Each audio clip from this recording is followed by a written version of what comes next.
안녕하세요. 매일 새로운 사연을 전하는 읽어주는 사연 라디오입니다. 구독과 좋아요, 많은 공유 부탁드립니다. 오늘의 사연 시작하겠습니다. 안녕하세요. 올해 결혼을 앞두고 있는 30대 초반의 여자입니다. 마냥 행복하기만 할 시기인데 예비 신랑인 남자친구는 별것도 아닌 거라 하지만 저에게는 큰 문제라서 혼자서 소갈이 하듯이 고민하다가 이렇게 사연을 한번 보내보게 되었습니다. 처음 써보는 글이라서 두서가 없을 수도 있지만 아무쪼록 이해해 주시고 저에게 좋은 이야기 한마디씩 부탁드릴게요. 예비 신랑인 남자친구는 저보다 2살 연상입니다. 취직이 남들보다는 조금 늦은 편이었고 현재 다니는 직장에서 월급을 세후 450 정도를 받고 있어요. 기본급이 최저시급으로 계산돼서 실제로는 140만 원이 조금 안 되는 월급을 벌고 있기는 하지만 일하는 결과에 따라 추가로 수당이 나와서 월급이 저렇게 높습니다. 영업과 관련된 일을 하고 있기 때문에 아무리 못 벌어도 한 달에 400만 원은 안정적으로 벌고 있다고 말해줬어요. 저는 미술을 전공해서 현재는 디자인 계통 일을 하고 있고 원래는 국내에서 이름 있는 회사를 다니다가 회사를 나와서 혼자 프리랜서로 활동을 하고 있습니다. 일을 받아오는 만큼 벌이가 많은 편이라 회사에서 받는 안정적인 수입을 포기한 건 아쉬운 일이지만 회사 다닐 때보다 시간을 탄력적으로 활용할 수 있어서 다시 회사로 돌아가고 싶다는 생각을 해본 적이 없어요.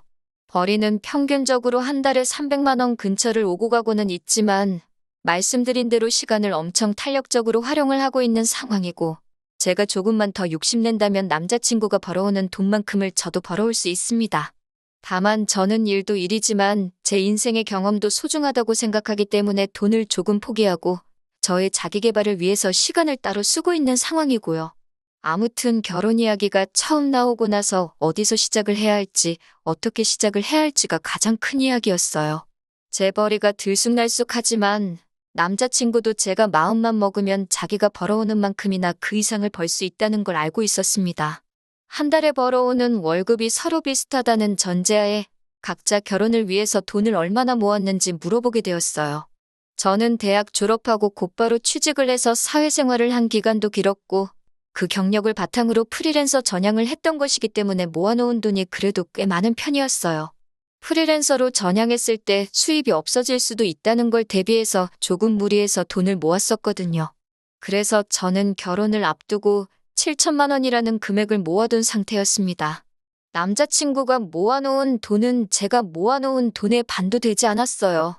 하지만 돈을 얼마나 모았는지는 중요하게 생각하지 않기로 했습니다.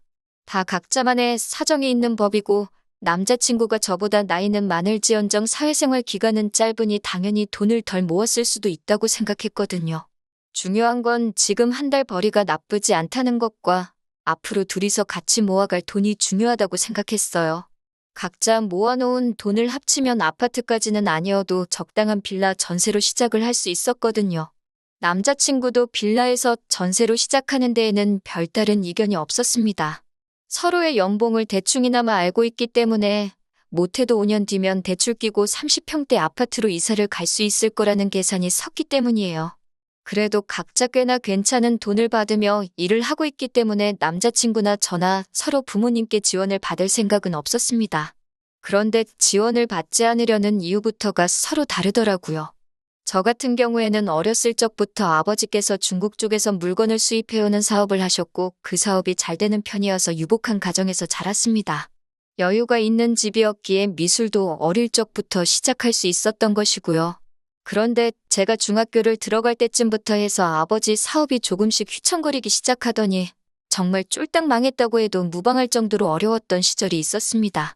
2층짜리 주택에서 살다가 햇빛도 잘 들지 않는 방 하나짜리 반지하에서 부모님과 부대끼며 살아야 했고 심할 때는 장마철에 집안에 물이 들어차서 새벽에 잠도 자지 못하고 물을 퍼내야 했던 적도 있었거든요. 그런데도 그때 아버지도 그렇고 어머니도 여태껏 공부해온 미술인데 제가 꿈을 포기하게 하고 싶지 않으시다고 아버지는 사업에 더 열중하셨고 어머니는 정말 푼돈 받는 소일거리 찾아서 하시면서 한 달에 100만 원도 안 되는 돈을 벌러 밖으로 도셨습니다. 그러면서 값비싼 미술 도구를 마련해 주시며 제가 계속 공부를 할 여건을 마련해 주셨고요. 아무튼 그렇게 어렵게 살다가 제가 미대 입시를 본격적으로 준비하기 시작한 시점부터 아버지 사업도 다시 일어나게 되었고 그때 어머니께서 포기하지 않고 제 뒷바라지를 해주신 덕에 좋은 학교 나와서 좋은 회사에 들어갈 수 있었고, 그 회사에서의 경력을 바탕으로 지금도 남들보다 좋은 조건으로 편하게 돈을 벌고 있는 거나 마찬가지니까요. 아버지 사업은 현재까지도 잘 되고 있는 편이고, 솔직히 지원해 주신다면 모자람 없이 지원해 주실 수 있는 두 분이시지만, 저는 어느 정도 보답의 의미로 두 분의 도움 없이 결혼을 하려던 계획이었어요. 하지만 남자친구의 상황은 그게 아니더라고요. 남자친구의 경우는 정말 말 그대로 남자친구가 집안의 기둥 역할을 하고 있기 때문에 부모님의 지원을 기대할 수 없는 상황이었던 거예요. 그러면서 연애하는 동안은 제게 한 번도 말하지 않은 사실을 말해주더라고요. 사실 현재 남자친구가 받는 월급에서 월급날이 되면 자동으로 남자친구 부모님 통장으로 200만 원이 이체가 되고 있다고 하는 거예요. 그건 두 분의 생활비라고 하더군요. 사실 그 돈의 반이라고 해도 깜짝 놀랄 만한 액수인데 생각보다 많은 돈을 부모님께 드리고 있는 것 같아서 많이 놀랐어요. 하지만 그보다 저를 더 놀라게 한 건 남자친구는 우리가 결혼을 하게 되더라도 이 돈을 드리는 걸 그만두고 싶지 않다며 이어서 꺼낸 말이었습니다. 그렇게 하는 게 자식된 도리라고 너무나도 당연한 듯이 말하길래 아무리 그래도 그렇지 그건 좀 심하지 않는가 하고 생각하는 제가 잘못되었나 싶기까지 했어요. 월급이 상당한데 모아놓은 돈이 적은 이유가 따로 있었구나 싶었습니다. 남자친구 월급이 사실 또래에 비해서 적은 편이 아니라는 건 인정하지만 그렇게 큰 돈을 남자친구 부모님께 매달 드려야 한다면 남들보다 더 번다는 장점이 없는 거나 마찬가지가 되는 것 아니겠어요? 결혼을 상대방의 직업이나 그 사람이 가진 걸 보고 결정하는 건 가짜 결혼이나 마찬가지라고들 하시겠지만 그래도 제가 평생을 함께해야 할 배우자를 선택하는데 충분히 고려할 수 있는 부분이라고 생각하거든요. 결혼 후에도 남자친구가 부모님께 돈을 드리지 못하게 할 건 아니지만 그렇다고 평생을 그렇게 보내드리게 하라고 할 수도 없는 노릇이었어요. 그리고 지금이야 200만 원이지만 앞으로 결혼 후에도 남편 벌이가 더 좋아지게 된다면 그 금액으로 동결되는 게 아니라 더 많은 돈을 드릴 수도 있겠다는 생각도 들었어요. 그래서 잠시간 고민하다가 남자친구에게 부모님께 생활비나 용돈을 드리는 걸 반대하는 건 아니지만 그건 금액이 조금 크지 않냐고 솔직한 마음을 꺼냈습니다. 돌아온 건 남자친구의 황당한 반응이었어요. 정년퇴직하신 아버지와 평생을 전업주부로 살아온 어머니가 지금은 자기 하나만을 바라보고 살고 계시는데 어떻게 결혼을 한다고 여태껏 드리던 걸 끊을 수 있겠냐고 정색을 하더라고요. 저희 어머니께서 제 공부를 계속시키시겠다고 이 고생 저 고생한 걸 직접 눈으로 봐왔으니 어머니가 더 고생하지 않게 하고 싶은 그 마음은 이해가 충분히 가는 바였습니다. 하지만 이해할 수 없는 건 저희 집이 어려웠을 적에 저희 어머니는 직접 발벗고 나서서 정말 푼돈일지라도 가게에 도움이 되기 위해 발로 뛰셨거든요.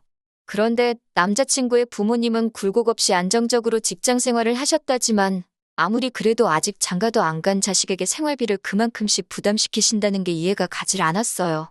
반대의 입장이라면 저희 어머니께서는 분명 제가 부담을 갖게 하지 않기 위해서 다시 일을 시작하셨을 거라 믿어 의심치 않았거든요. 그래도 결혼하게 되면 시부모님이 되실 분들인데 그게 잘못되었다는 둥 말을 꺼낼 수는 없었습니다. 남자친구와 더 투닥거리 하고 싶지도 않았고요. 그래서 대충 이야기를 마무리 짓고 집으로 돌아왔습니다. 집으로 돌아오는 길에도 계속해서 머릿속에 숫자들만 오고 가고 아무리 그래도 돈을 그렇게 드리는 게 맞나 싶은 생각이 들다가 자식된 도리로 효도를 못하게 할 수도 없는 노릇 아닌가 하는 생각을 하다가 그렇게 갈팡질팡 한참을 생각하고 있었습니다. 남자친구 말에 그러겠다 대답을 한 적이 없으니 남자친구도 제 대답을 기다리고 있을 거예요. 다행히 영업 관련 일을 하고 있는 남자친구 직업 특성상 이번 주 내내 도통 시간이 나지 않는다 하여 아직 대답은 하지 않았어요. 하지만 제가 언제까지 피한다고 피해지는 사이도 아니고 그렇게 하자고 하기도 그렇고 그렇게 하지 말자고 하기도 그런 상황입니다. 정말 어떤 대답을 하는 게 가장 좋을까 벌써부터 걱정이 되네요. 어떻게 해야 하는 게 좋은 건가요? 정말 머릿속에 생각이 많아 정리도 안 되고 스트레스만 쌓여갑니다. 안녕하세요. 남자친구가 결혼 후에 부모님께 생활비로 200씩 보내겠다는 말에 스트레스를 받고 있던 예비 신부입니다. 남자친구와 완벽하게 이별하게 되어서 후기를 보내달라는 요청에 이렇게 다시 한 번 더 펜을 들었습니다. 아무튼 남자친구와 그 이야기를 나눈 뒤로 어떻게 운이 좋았던 건지 남자친구의 일이 바빠져 시간을 벌 수 있었어요. 시간적으로 여유가 생겼지만 혼자서 고민하면 할수록 일만 복잡해지는 것 같고 뭐가 정답인지도 모르겠더라고요. 결국 혼자 고민하다가 이 사실을 부모님께 털어놓게 되었습니다. 부모님이 굉장히 안 좋아하실 거라고 생각했는데 생각외로 저희 부모님께서는 좋은 점만 봐주시려고 하더라고요. 젊은 사람이 하고 싶은 것도 많았을 텐데 그런 큰 돈을 부모님께 드리기까지 많은 고민이 있었을 거라 하시면서 말이지요. 결국 자기 부모에게 잘하는 사람은 배우자의 부모에게도 똑같이 효도를 할 것이라고 하시며 그래도 어른을 공경하는 사람을 사위로 받아들이게 되어 얼마나 다행이냐고 하시더라고요. 저희 부모님께서 제게 제안을 하나 하셨고 저는 그 제안을 듣자마자 이 기쁜 소식을 남자친구에게 알려야겠다 싶어서 그동안 이 핑계 저 핑계를 대며 만남을 피해왔던 남자친구에게 곧바로 연락을 했습니다. 남자친구가 눈치가 없는 편이었기 때문에 제가 그동안 그런 고민으로 만남을 피해왔다는 생각은 전혀 하지 못했나 봐요. 그래서 평소처럼 만나 데이트를 즐기다가 남자친구에게 제가 먼저 말을 건넸지요. 오빠가 결혼 후에 부모님께 200만 원을 드린다는 말을 집에서 곰곰이 생각해봤다고 말을 꺼내니 이제 와서 또 그 이야기를 하냐는 듯한 반응을 보이며 짜증을 내더라고요. 다 끝난 이야기 아니냐. 이 이야기에 대해서 더 이야기를 하고 싶지는 않다는 식으로 말을 꺼내는 걸 보니 이제 와서 생각해보면 남자친구 본인도 자기가 얼마나 말도 안 되는 이야기를 꺼냈는지 어렴풋이 알고 있었던 것 같아요. 아무튼 저도 아랑곳하지 않고 저희 이야기를 이어갔습니다. 저도 결혼을 하고 나면 오빠와 똑같이 부모님에게 200만 원씩을 드려야겠다고요. 자기 부모님한테는 금액적인 조정 없이 여태 드리던 대로 200을 주겠다던 남자친구의 말과는 달리 제가 제 손으로 번 돈을 가지고 저희 부모님께 돈을 드리겠다는 말에 남자친구는 어이없다는 반응을 먼저 보였습니다. 처음으로 꼬투리 잡는 게 제 월급이었어요. 저는 자기보다 돈을 적게 버는 편이니 당연히 그 금액이 커서는 안 된다고 비율상으로 맞지 않는다고 하더라고요. 그런 부분은 제가 일을 조금만 더 하면 오빠가 버는 만큼 벌 수 있으니 걱정하지 말라고 했어요. 그랬더니 이번에는 저희 부모님 이야기를 들먹이더라고요. 자기 부모님은 아버지는 정년퇴직을 하셨고 어머니는 전업주부로 살아왔기에 자기가 돈을 드리는 게 당연하지만 저희 부모님 같은 경우에는 사업체도 가지고 있고 아직 현역이지 않으시냐. 형편도 좋으신데 저희 월급을 그만큼 보태나 안 보태나 큰 차이가 없는 거 아니냐고요. 그래서 저는 알겠다고 대답했습니다.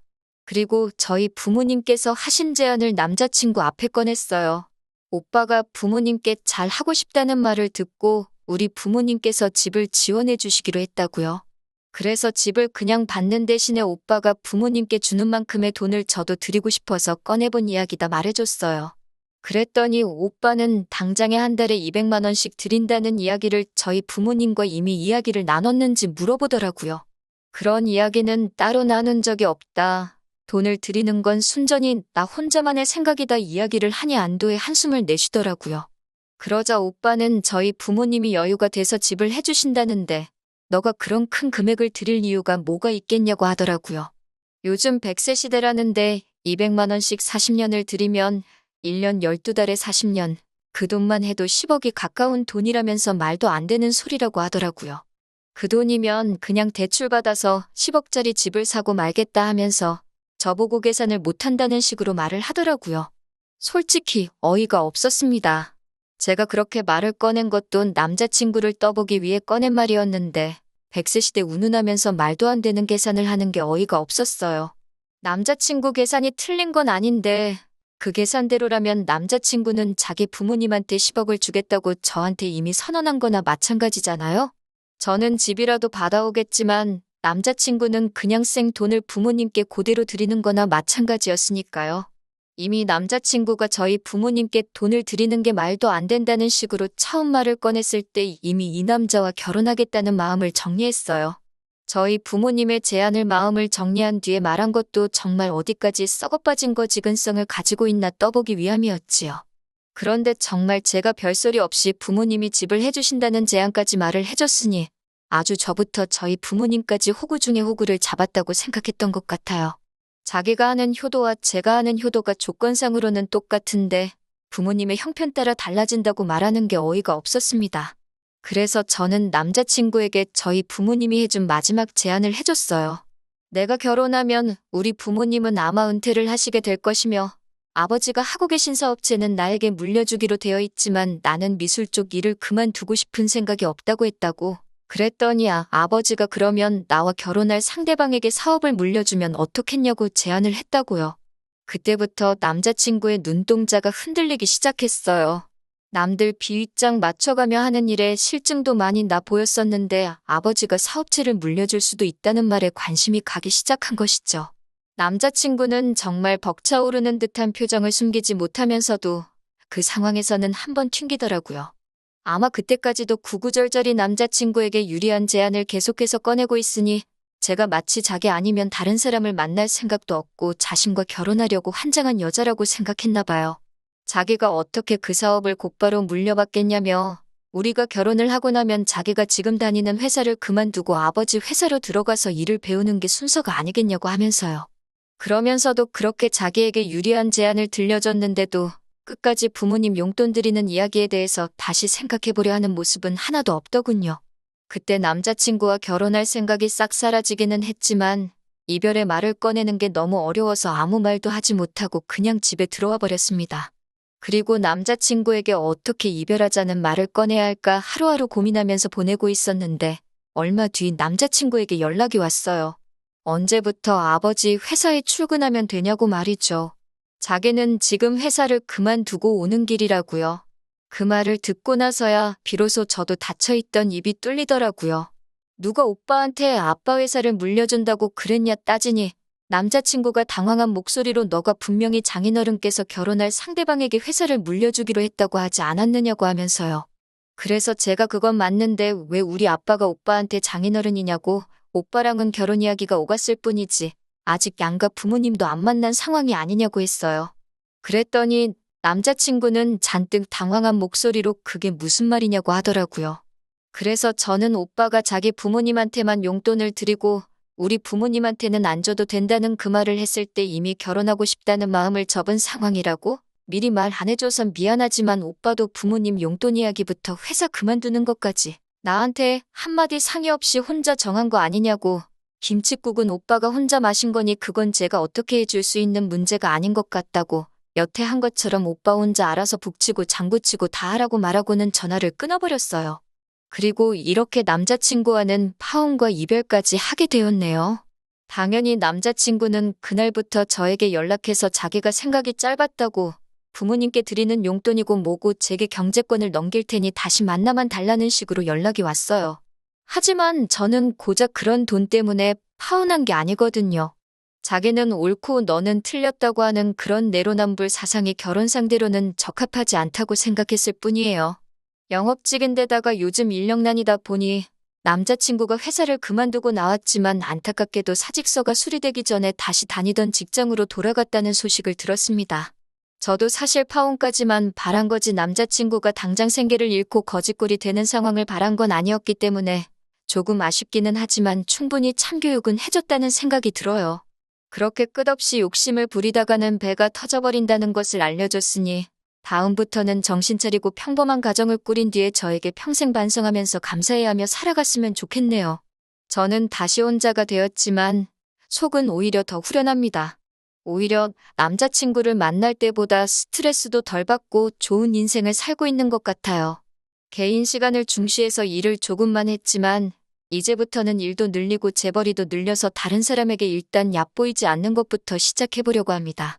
저한테 앞으로 좋은 일만 있도록 다들 응원해주세요.